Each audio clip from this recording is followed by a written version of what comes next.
My name is Denise Lamarche, and I'm the Director of Academics here at St. Michael's University School. First of all, I would like to welcome you all to this evening's course planning information session. It is very important that you've come out this evening to seek some information, to meet some of our colleagues here at the school, the department heads, some of our administration team members, so that you can have information and have questions answered about your son or daughter's course selection and course planning process. So in a few moments, I'm going to introduce some of the colleagues that are here today from the faculty and the administration. We're going to talk a little bit about the course selection process and the timeline. We're going to give you a little bit of an overview of graduation requirements and things to consider when selecting courses, such as the transition to post-secondary. I would like to give a special welcome to our grade 8 students and parents this evening. This year we thought that we would invite you along because the more information you have, the better choices you make for your course planning for grade 9. I would also like to make a special welcome to our newly enrolled families and students here this evening. The SMU community welcomes you, and we're here to answer any of your questions as you consider selecting the courses for your son or daughter with them. This year as well, we are filming this event. So a special welcome to those parents and those students who are unable to be here this evening, but for them, they can see the information over the next month or so as they are working through the course planning process with their children. So a special welcome to them as well. So first of all, for some introductions this evening so that you can put some names to the faces. I've introduced myself, but I would also like to introduce Paul Leslie, our Director of Admissions, who is here this evening. Andy Rodford, who is over to the side here. He's the Director of Senior School. We also have in the room Rob Ducharme, who's our Assistant Director here at Senior School. Allison McCallum is the Director of University Counseling and one of our academic advisors from grade 10 through 12. Ray Casey, another university counselor and academic advisor. Jake Humphreys, a university counselor and academic advisor. Greg Marchand.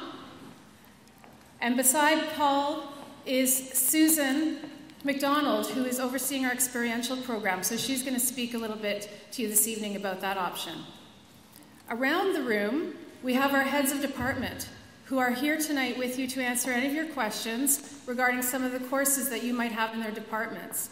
And in a little bit later, I'll introduce them all, and they can give a little wave from where they are around the room. Our course handbook and these slides are going to be found in the Senior School Parents page of our website for you to go through at a later date. In addition, at the back of the room, there are handouts which include a handout for the courses at every grade level that you can pick up, as well as frequently asked questions. Because very often we do receive the same questions year after year regarding particular course choices, and so we thought we would start compiling that for you as a takeaway. And as I mentioned, in case you have any questions over the next month, in addition to being able to email us directly, you also have the presentation that you can go through and view again. So just to give you a bit of an overview of the timeline for the next month.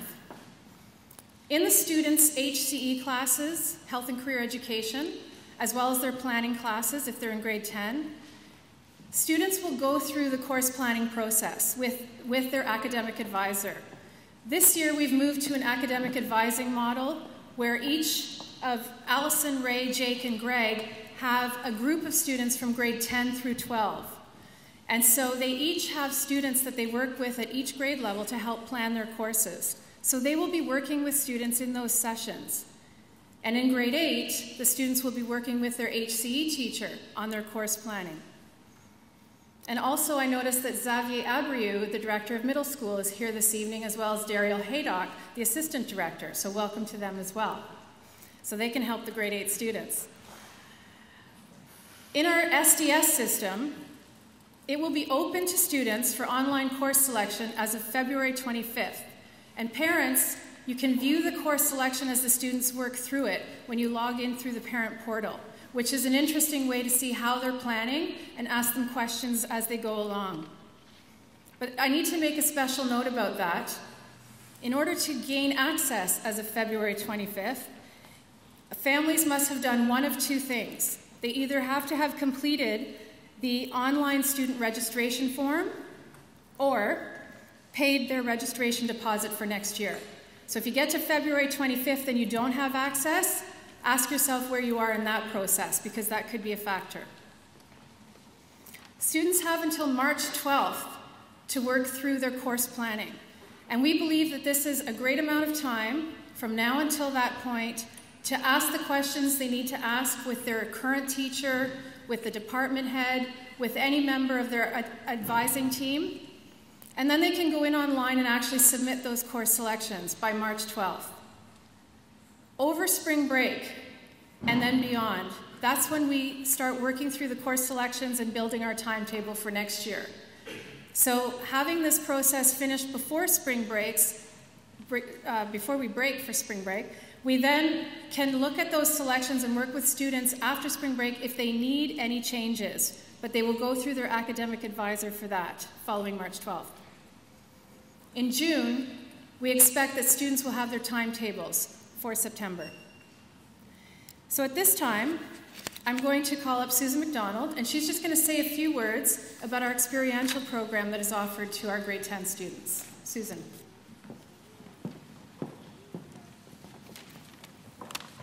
Hi everyone.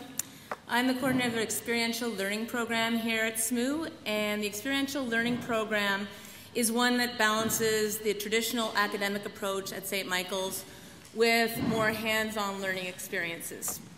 And just a note as well, in your course selection books and online, I need to make a correction. It says that the fee for the program this year is $900. It's actually going up to $1,200 this year. Sorry about that. And if you do check the box in your course selection guide, you will be asked to submit an application to the program. The program, in the program, the students do hands-on learning in outdoor adventure, humanitarian and environmental service, in music, the arts, geography, wilderness skills, and life skills such as carpentry and cooking and sewing, just to name a few. In practical terms, what this means is that the students basically follow the traditional academic terms for terms 1 and 2, and then for the third term, they start into the experiential program. So when they return from spring break in their grade 10 year, they will immediately go on an orientation day to a high ropes course and do team building activities. They will also do some environmental service. And then following that, they all go together on a winter camping trip. When they get back into classes, the way the program is organized is that in the morning, the students stay in some of their academic classes, particularly the ones that are provincially examinable, so math, science, and English, as well as their music and languages. And in the afternoon, they participate in hands-on learning activities. And students have a variety of options, and they choose which programs they want to participate in. We also have a service week, and again, students choose between environmental service or humanitarian service or a combination of both. And then at the end of the program in June, we do a culminating 8-day out trip, again with some various choices, hiking, kayaking, rock climbing. And the goal of this out trip is to incorporate and tie together all the various aspects of the experiential program. And at this point, I would like to ask Jake Humphreys to come up and talk a little bit about the graduation program.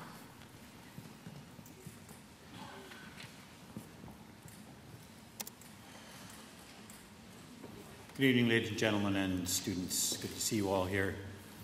You're about to receive quite a bit of information, quite a bit of detail, and it's okay if you don't get it all first time.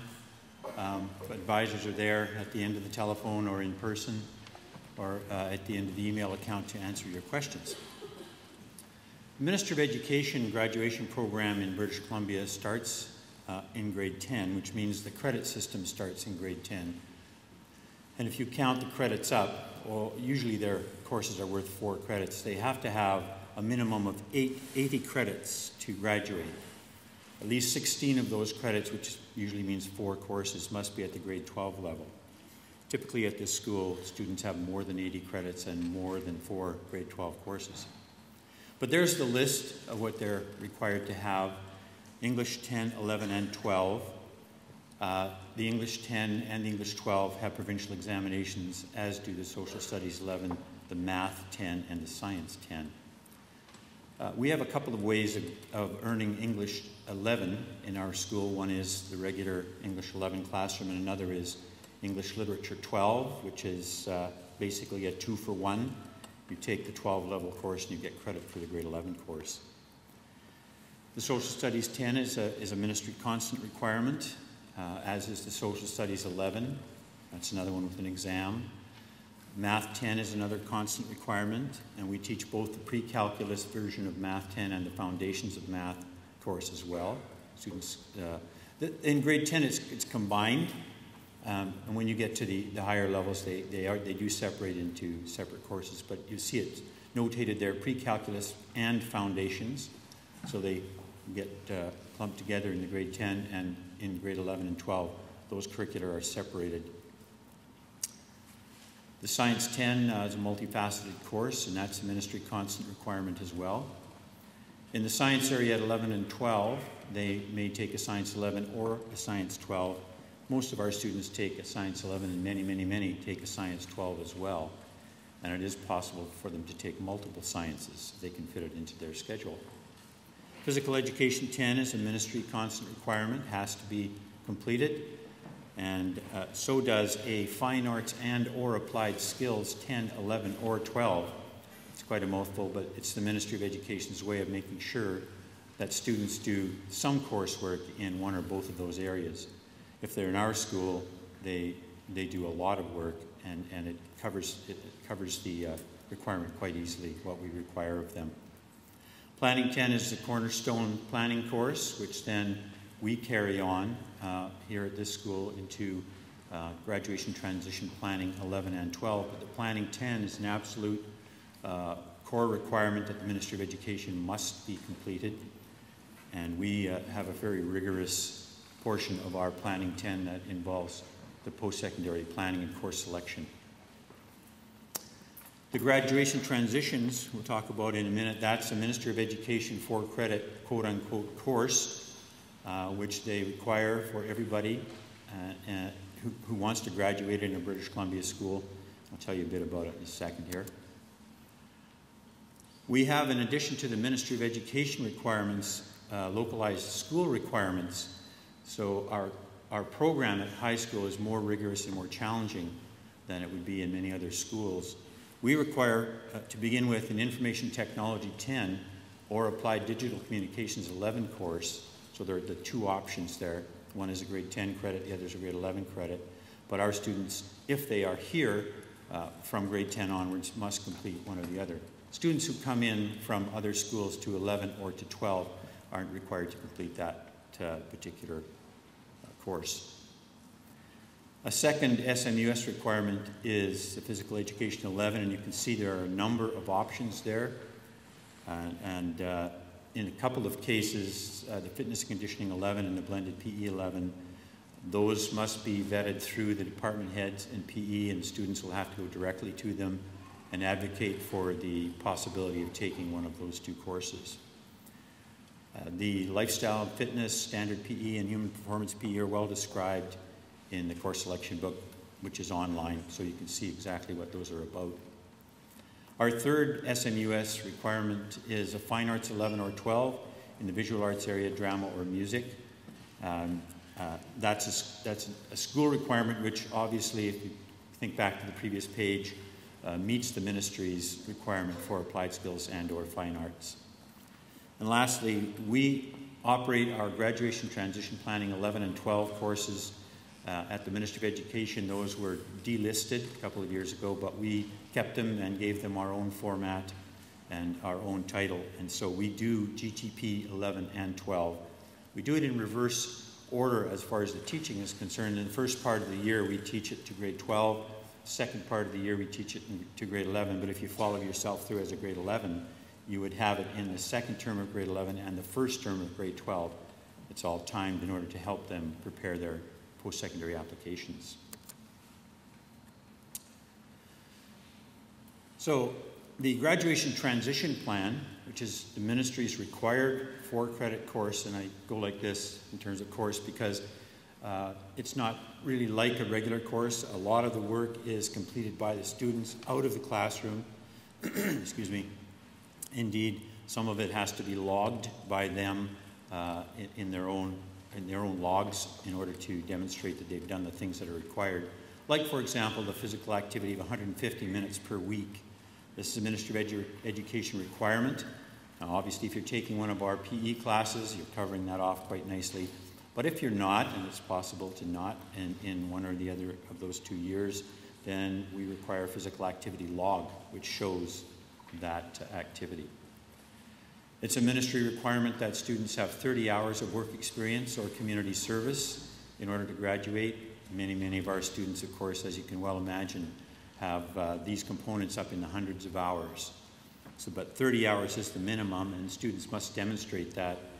It gets recorded in our community service database that they have access to. And last but not least, we run everybody starting in grade 10 through a course management software called Naviance, which is a very large relational database used by literally thousands of schools in North America.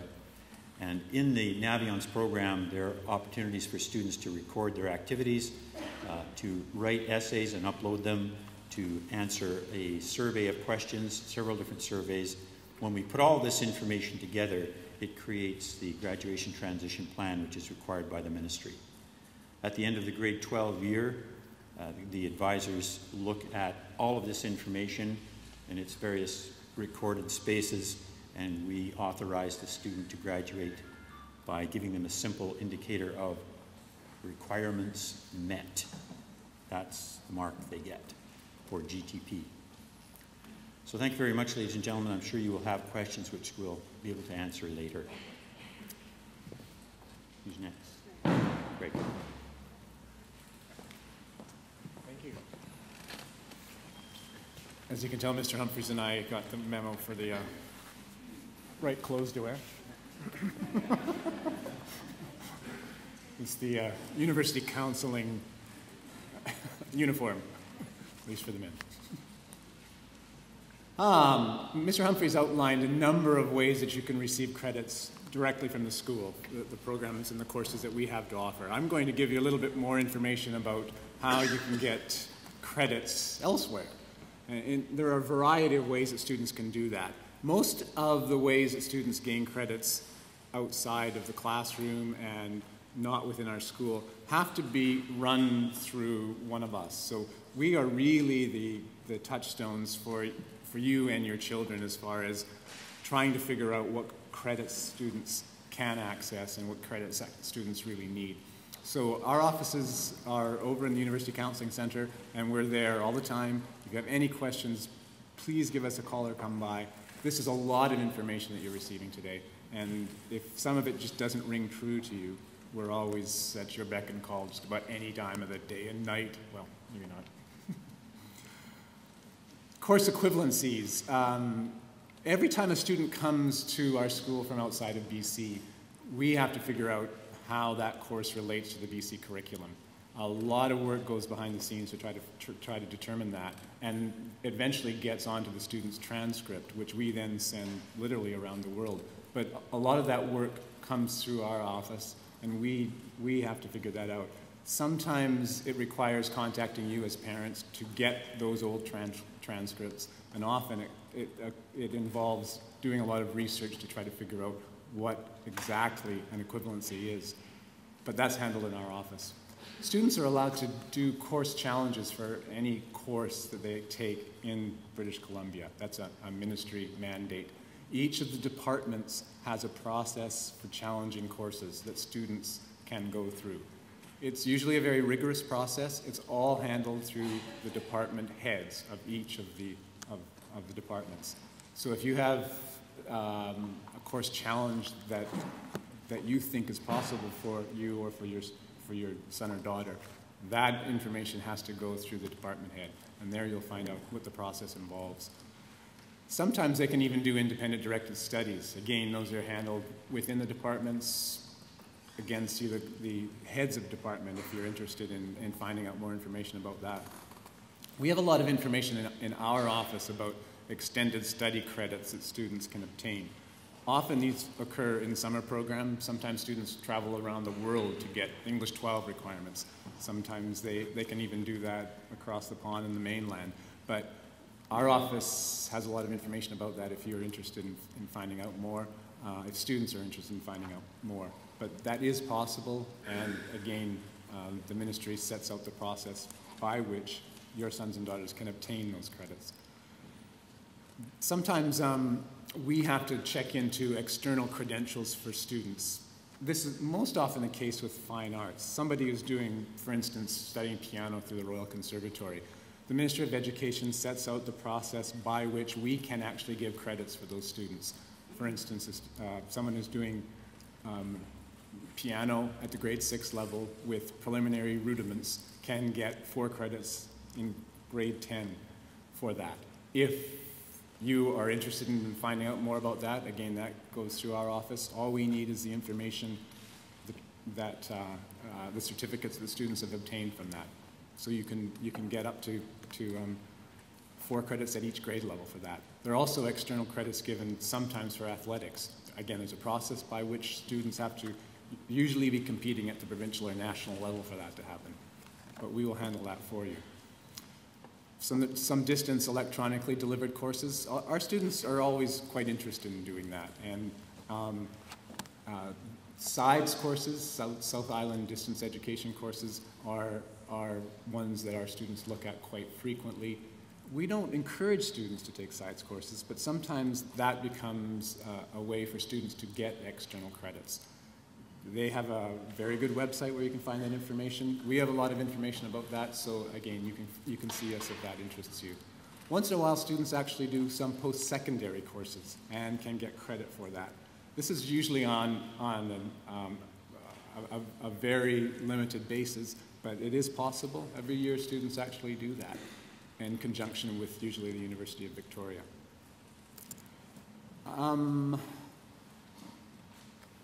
Is this me still?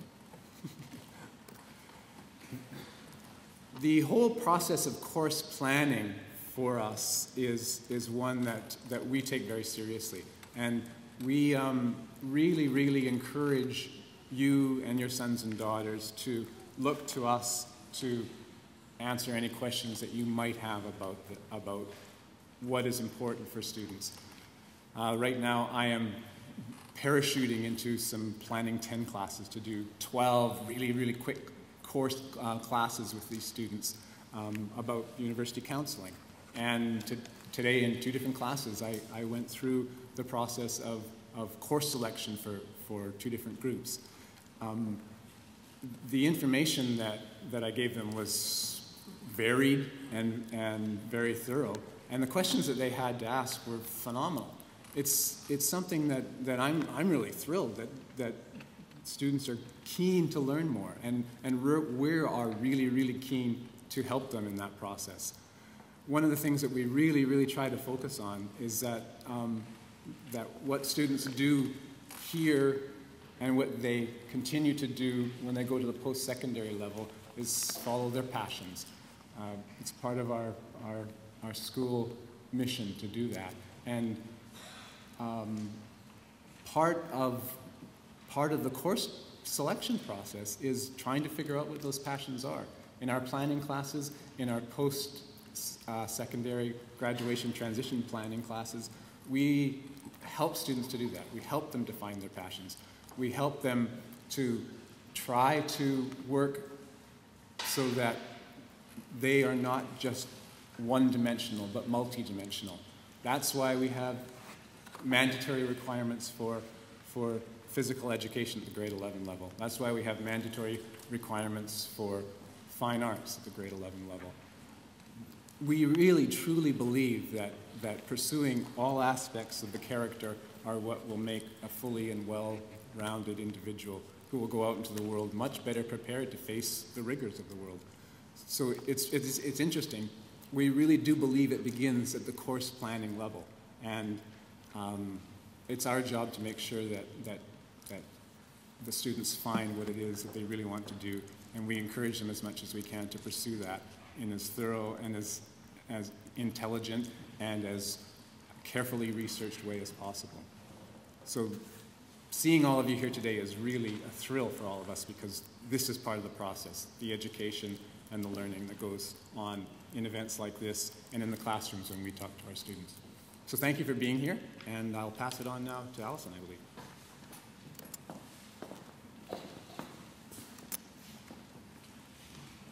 I think I went one too many. So if you can imagine, for some of you 3 or 2 years from now, being at the end of the graduation program and having finished that and be looking ahead to what comes next.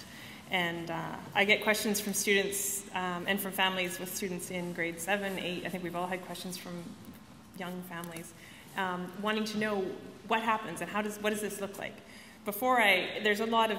There's a few details we've tried to give you here. One thing I do want to emphasize, though, is that what we are seeing in our office is that the university landscape is changing. And if you read what's in the news in Time magazine and Maclean's magazine and the Globe and Mail, you do see that things are changing. And as those change, so too will probably some of the things that you hear or that you might see up here on the screen.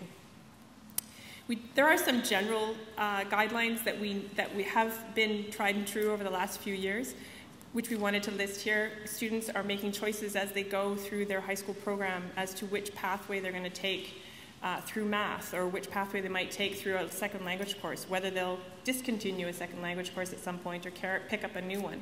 And all of those things, at each of those junctions, there's an opportunity to kind of pick your head up and say, okay, what's the impact of this down the road?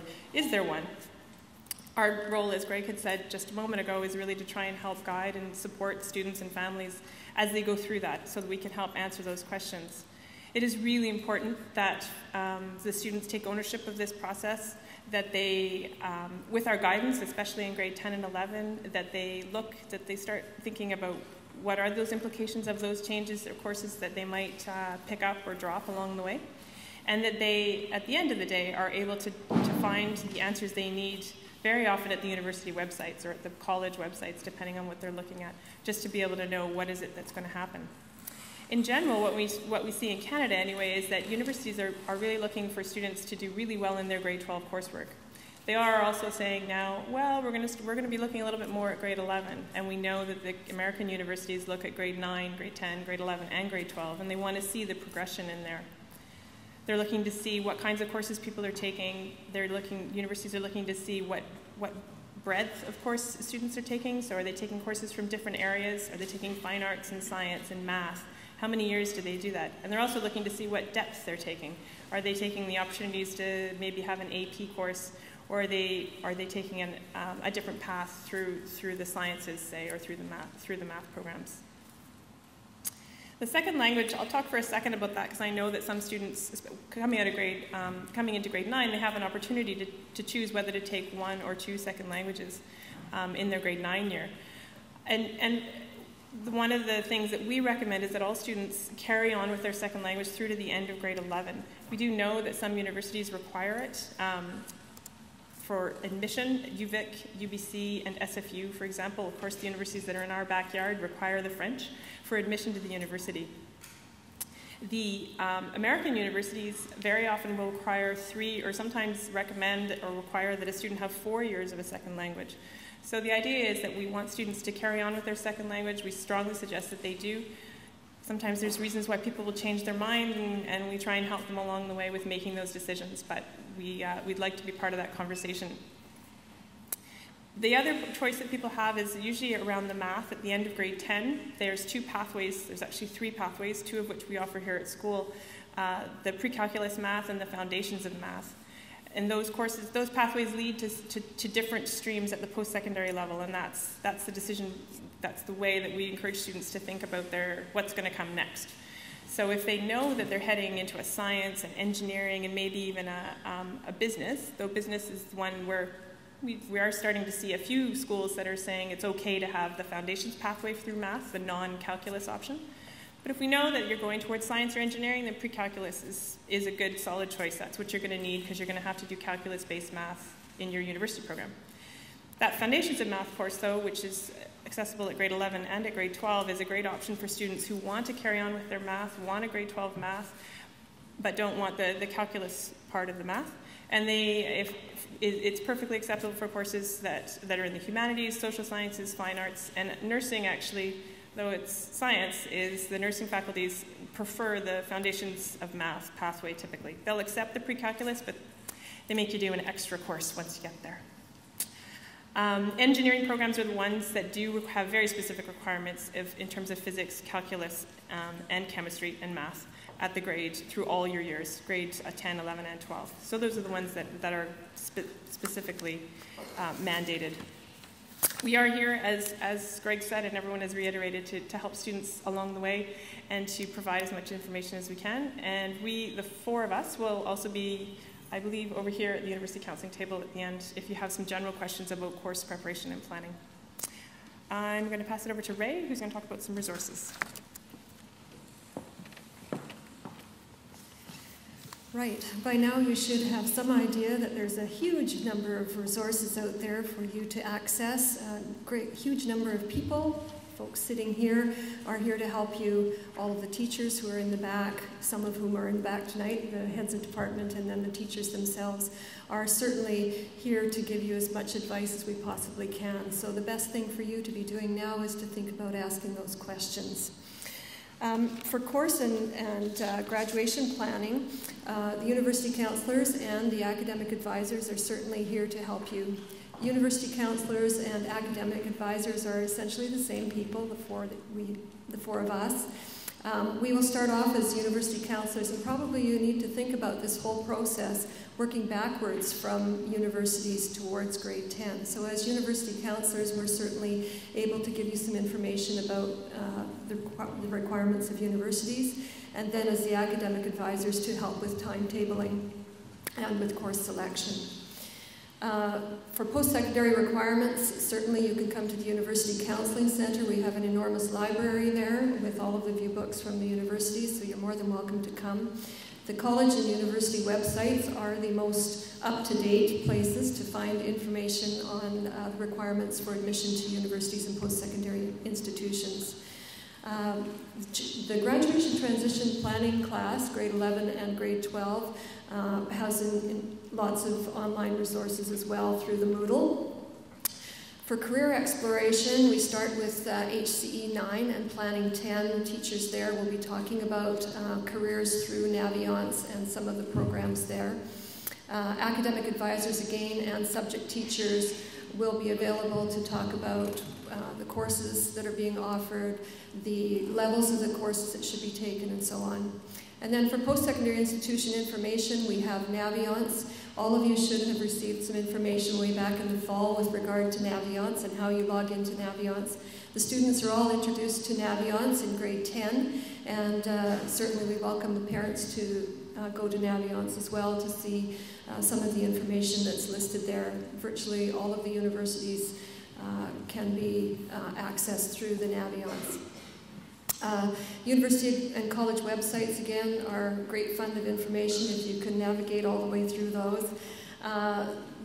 We have lots of post-secondary information evenings, this being one, and Moodle and the Grad Transition 11 and 12 online resources. We have a blog, and you're more than welcome to go and have a look at our blog. We travel quite a bit to the different universities, and we provide you with our impressions of what's going on at those universities. And we sometimes talk about things that are going on at the universities. If we hear some pertinent information that's sort of groundbreaking, brand new information, we will post that to the blog as well. We host upwards of 80 university visitors a year, and students are certainly welcome to come out and hear from university representatives in lunch hours and during school time. And sometimes in the evening we have other university visitors who come. For example, the Ivy League universities all come in an evening. The Canadian universities all come in an evening. I know that some of you have been out to take part in those. We do have university presentations and fairs as well, and you're welcome to come out to all of those. So there is a huge fund of information, and I suppose one takeaway for all of you is that really the onus is on the students to determine what it is that they would really like to do, what their passion is, what their career interests are in this moment, and then to make the very best use of the resources, and then to make the very best choice that they can for that particular moment in time, which is that crazy grade 12 year where they're trying to decide everything that's to go on in their lives for the rest of eternity. And certainly we don't expect that that's going to be the case, but we certainly are helping them to make the very best possible choice they can for that moment in time. On to bigger and better things, we're on to Denise, who's going to sort of close this and introduce our heads of department. Thank you.